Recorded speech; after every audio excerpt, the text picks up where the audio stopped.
Beberapa tahun yang lalu, kalau saudara memperhatikan sebuah iklan di televisi, iklannya itu menggambarkan bagaimana seorang laki-laki sedang membuka majalah, kemudian ketika dia menyentuhkan jarinya di gambar televisi, begitu dia sentuh, sedetik kemudian bunyi bel di rumahnya, ting tong gitu ya, TV-nya ada. Ketika dia sentuh lemari es, ting tong, nah, lemari esnya datang. Ketika dia lihat mobil dan perempuan, nah, nggak diteruskan lagi iklannya, cukup sampai di situ ya. Dalam iklan ini mau mengatakan bahwa bagaimana sebuah kekuatan itu bisa menjadi sesuatu yang nyata. Bagaimana kekuasaan itu bisa menjadi sesuatu yang real. Nah, kemudian saya jadi ingat sebuah grup band pada waktu saya masih ABG gitu ya. Berarti saya juga sekarang masih ABG sebetulnya. Ada grup band yang namanya Riff, dan dia cukup terkenal dengan lagunya yang berjudul Raja. Nah, lirik dari lagu Raja ini juga mirip dengan iklan yang tadi saya ceritakan. Kurang lebih liriknya seperti ini. Andai ku jadi raja, mau apa? Tinggal tunjuk sana, tunjuk sini dengan sedikit kata. Ya, saya nggak bisa nyanyinya. Daripada saudara-saudara buyar begitu ya, membayangkan isi liriknya, jadi saya bacakan saja. Nah, kemudian dia katakan lagi, andai ku jadi raja, punya uang dan harta, yang pasti aku akan punya kuasa. Andai ku jadi raja, aku diangkat dan dielukkan, dikelilingi bawahan dan orang-orang suruhan. Nikmatnya jadi raja, dengan menjentikan jari dan lambaian tangan, maka akan terpuaskan nafsuku. Dari lirik ini, dari iklan yang tadi saya ceritakan, mengatakan bahwa yang namanya kekuasaan itu sangat menggiurkan. Ya. Dalam lirik lagu Raja yang dipopulerkan oleh grup band Riff ini, kita bisa menangkap sebuah suasana bagaimana kalau seorang menjadi raja, dengan kekuasaannya yang penuh, dia bisa berbuat apa saja dengan kekuasaannya itu. Andai ku jadi raja, bisa begini, bisa begitu, bisa tunjuk sini, tunjuk sana dengan sedikit kata, dikelilingi oleh orang-orang bawahan dan suruhan, dan dengan menjentikan jari, lambaian tangan, terpuaskan nafsuku. Dan kita kemudian berpikir, betapa beruntungnya orang yang seperti ini. Betapa beruntungnya orang-orang yang menjadi raja, yang menjadi seorang pemimpin dengan kekuasaan yang penuh. Dia bisa melakukan apapun dengan kuasanya itu. Nah, saudara, sebetulnya juga lagu ini mau menunjukkan bahwa memang betul yang namanya kekuasaan itu menggiurkan. Yang namanya kekuasaan itu menarik dan menguntungkan. Betul, bahwa orang yang punya kekuasaan penuh, dia sangat beruntung hidupnya. Tapi kalau kita hayati kembali, bukankah kita juga adalah orang-orang yang beruntung? Kita adalah ciptaan Tuhan.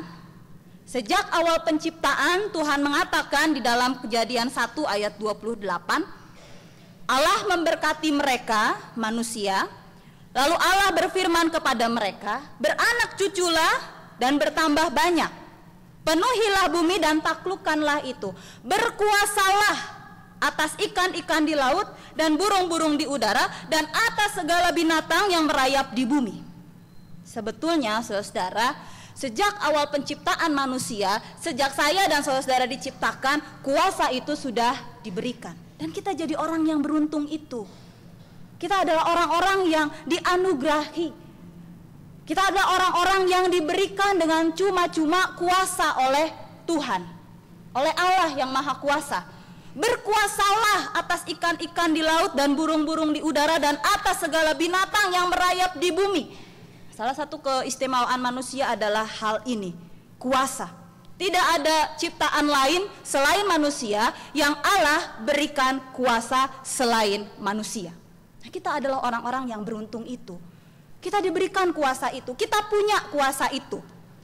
Nah, dengan kuasa yang ada pada diri kita dalam kehidupan kita, manusia diberikan kepercayaan dan kebebasan sebetulnya. Dengan Allah membagikan, dengan Allah memberikan kuasa kepada manusia, kita sebetulnya sedang diberikan kepercayaan dan kebebasan untuk melakukan apapun. Allah memberi kita kehendak bebas yang luar biasa bebasnya. Boleh memilih apapun sesuai dengan keinginan, sesuai dengan apa yang kita mau. Allah memberikan kekuasaan kepada manusia sebetulnya adalah agar manusia bisa jadi rekan sekerjanya. Allah kita adalah Allah yang suka membagi, yang suka memberi. Anaknya yang tunggal dia berikan untuk manusia. Kekuasaannya pun dia berikan, dia bagikan kepada manusia. Dan tujuannya adalah agar manusia bisa menjadi rekan sekerjanya.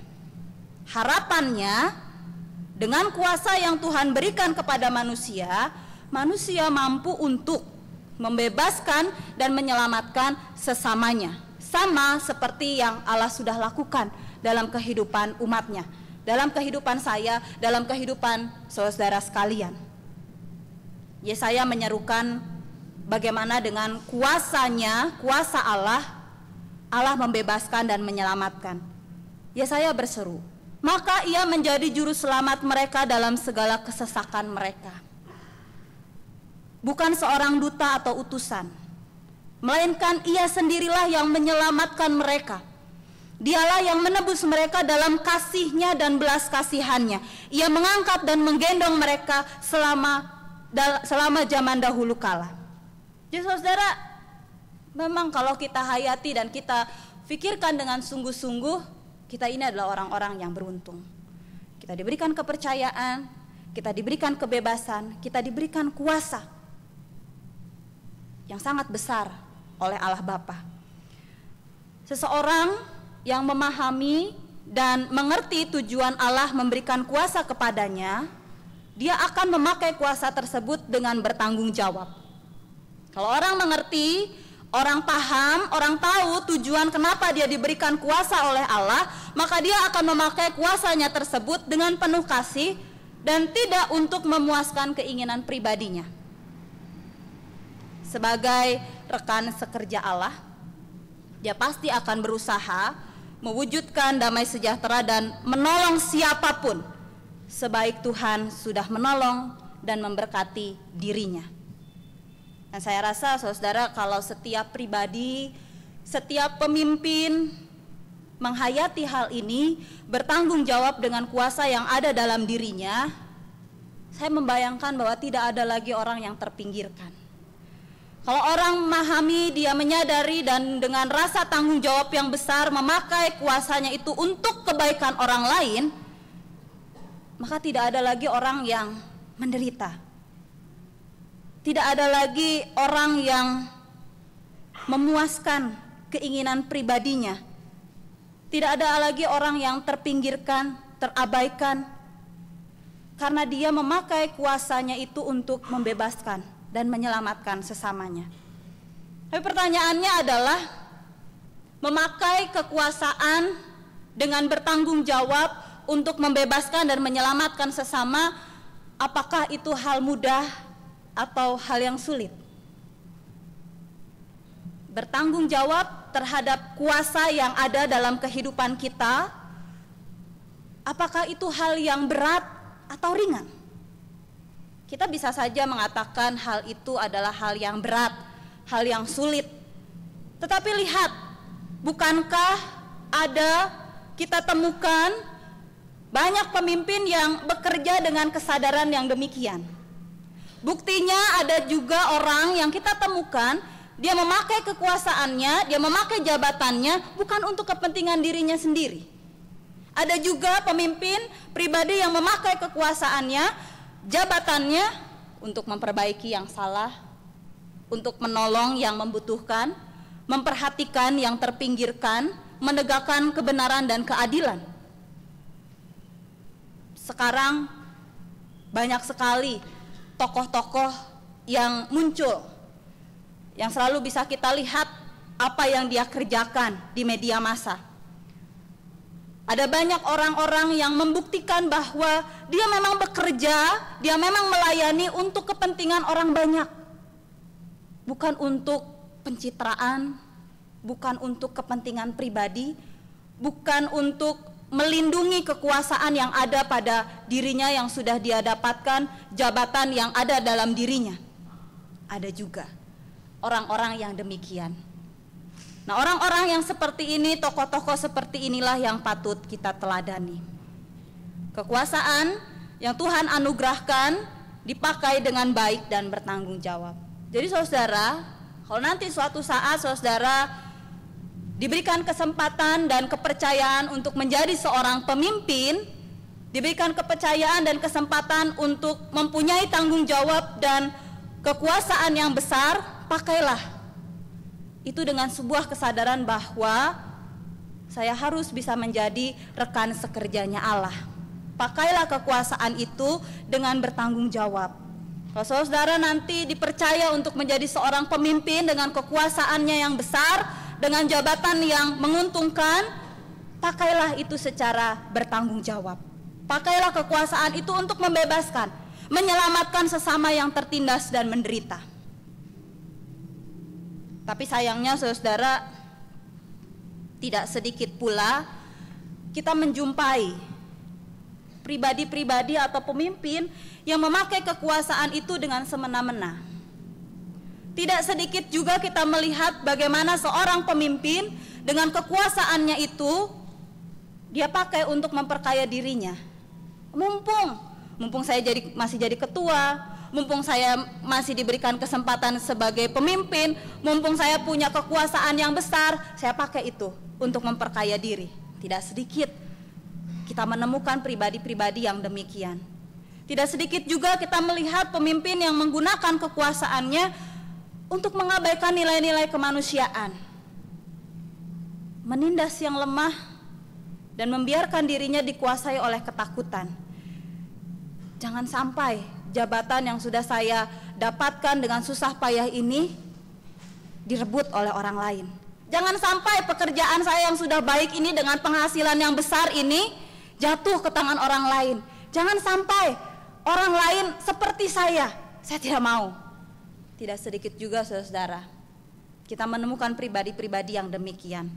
Herodes contohnya seperti yang kita baca di dalam kitab Matius, saat dia tahu bahwa ada raja yang baru dilahirkan, ketika dia mendengar dari orang Majus di ayat yang kedua bahwa ada raja orang Yahudi yang baru dilahirkan, Herodes menjadi gusar. Di dalam kegusaran, ketakutan, dan kepanikannya, Herodes berbuat sesuatu yang mengerikan. Dia takut bahwa jabatannya akan direbut oleh raja yang baru lahir itu. Dia takut kekuasaannya akan berpindah kepada raja yang baru dilahirkan itu. Dia takut dengan segala macam sehingga dia berbuat sesuatu yang mengerikan. Yang untuk ukuran seorang raja ini sangat tidak bijaksana. Dikatakan bahwa ketika Herodes tahu bahwa ia telah diperdayakan oleh orang-orang Majus itu, ia sangat marah. Sebenarnya saudara, kalau dia mau berpikir secara logis, Yesus itu baru kok dilahirkan. Sebayi-bayinya dia, tidak mungkin dia tiba-tiba menjadi seorang raja dan memerintah. Kalau dia mau berpikir tenang dan tidak dipengaruhi oleh ketakutannya, dia akan tenang menghadapi pergumulan ini. Tapi nyatanya tidak. Herodes menjadi sangat marah, lalu ia menyuruh membunuh semua anak di Bethlehem dan sekitarnya, yaitu anak-anak yang berumur 2 tahun ke bawah, sesuai dengan waktu yang dapat diketahuinya dari orang-orang Majus itu. Bayangkan saudara, sesuatu yang mestinya tidak perlu terjadi, oleh karena ketakutan, kegusaran, kepanikan seorang Herodes, pertumpahan darah itu terjadi, pembantaian itu terjadi. Anak-anak kecil di bawah 2 tahun harus mati dengan percuma, hanya karena ketakutan seorang raja. saat kekuasaan begitu mengendalikan hidup dan pikiran seseorang, dia akan mampu melakukan apapun dengan kekuasaannya itu. Baik untuk hal yang positif, apalagi untuk hal yang negatif. Saat kekuasaan membutakan nurani, orang akan kehilangan akal sehat. Dan yang ada dalam pikirannya adalah harus saya yang paling, gak boleh ada yang lain, harus saya.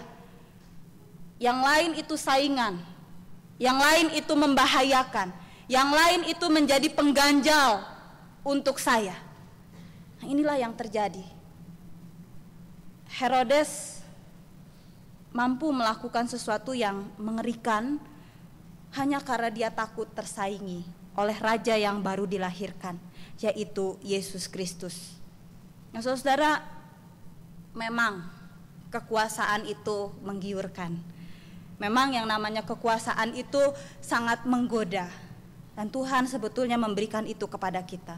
Tapi kembali lagi, kalau kita sadar, kita tahu apa tujuan Tuhan memberikan kuasa itu kepada kita, saya percaya bahwa kita akan pakai kuasa itu dengan sebaik mungkin. Tahun 2014 itu tinggal menghitung hari. Beberapa hari lagi kita akan memasuki tahun 2014. Pertanyaannya adalah, sudahkah kita bertanggung jawab akan banyak hal yang Tuhan percayakan kepada kita? Sudahkah kita bertanggung jawab terhadap berkat apapun yang Tuhan limpahkan dan anugerahkan dalam kehidupan kita? Ada kalanya mungkin kita merasa kita belum puas dengan kehidupan kita di tahun 2013. Ada penyesalan, ada hal-hal yang membuat kita rasanya juga kecewa dan lain sebagainya. Dan tentu keinginan kita di tahun 2014 adalah lebih baik dari tahun ini. Nah, harapan ini akan terwujud ketika kita masing-masing menyadari dan menggunakan kekuasaan itu untuk kepentingan bersama. Bukan untuk kepentingan pribadi. Bukan untuk diri sendiri. Ketika setiap orang bertanggung jawab terhadap kuasa yang Tuhan berikan kepada dirinya, ketika setiap orang memakai kekuasaan itu untuk membebaskan dan menyelamatkan orang lain, saya percaya damai sejahtera, hidup yang tenang, hidup yang tentram itu akan terwujud. Tapi ya kembali lagi, terkadang godaan dunia terlalu besar. Terkadang godaan dunia terlalu kuat mempengaruhi pola pikir kita. Saya masih muda, saya punya kekuasaan, saya punya kesempatan yang bagus sekarang. Saya nggak mau peduli dengan orang lain. Saya mau pakai kesempatan ini sebaik mungkin untuk diri saya. Nah, itulah yang menyebabkan mengapa ada banyak orang yang akhirnya terpinggirkan, teraniaya, menderita oleh karena ulah kita. Nah, saudara, 2013 akan segera kita lewati. Dan saya percaya bahwa berkat Tuhan dan apapun yang Tuhan percayakan dalam kehidupan kita banyak sekali. Dan kalau kita mau renungkan, kita mau merefleksi, mau mengintrospeksi diri, pertanyaan terbesar yang perlu kita pikirkan dan jawab bersama adalah, sudahkah kita bertanggung jawab dengan hal-hal itu? Sehingga nanti ketika kita menghadapi menjalani tahun yang baru 2014, kita menjalaninya juga dengan sebuah pemahaman yang benar, bukan dengan ketakutan seperti Herodes, bukan dengan perasaan yang sirik, yang iri karena orang lain lebih berhasil dari kita, bukan dengan perasaan yang marah dan jengkel karena banyak hal belum tercapai di tahun-tahun yang lalu, tapi dengan satu kesadaran bahwa saya ini adalah rekan sekerjanya Allah. Tahun 2014 harus lebih baik. Tahun 2014 saya juga harus menjadi rekan sekerja Allah yang melakukan hal-hal baik sebaik Tuhan melakukan hal-hal baik dalam kehidupan saya. 2014 kita punya banyak harapan dan impian. Dan harapan impian itu akan terwujud ketika kita sendiri, dimulai dari kita sendiri, mewujudkan hal-hal baik tersebut, menyadari dan menggunakan kekuasaan untuk kepentingan orang banyak. Bersyukur kita boleh melewati tahun 2013 Dan dengan rasa syukur yang sama, penyertaan yang sama, kita akan dimampukan untuk menjalani dan menghadapi tahun 2014 di depan sana. Sehingga sungguh-sungguh kekuasaan yang Tuhan anugerahkan dalam kehidupan kita, kita pakai dengan bertanggung jawab demi kepentingan banyak orang. Kiranya ini menjadi refleksi kita bersama menyambut tahun 2014 dan melepas tahun 2013. Amin.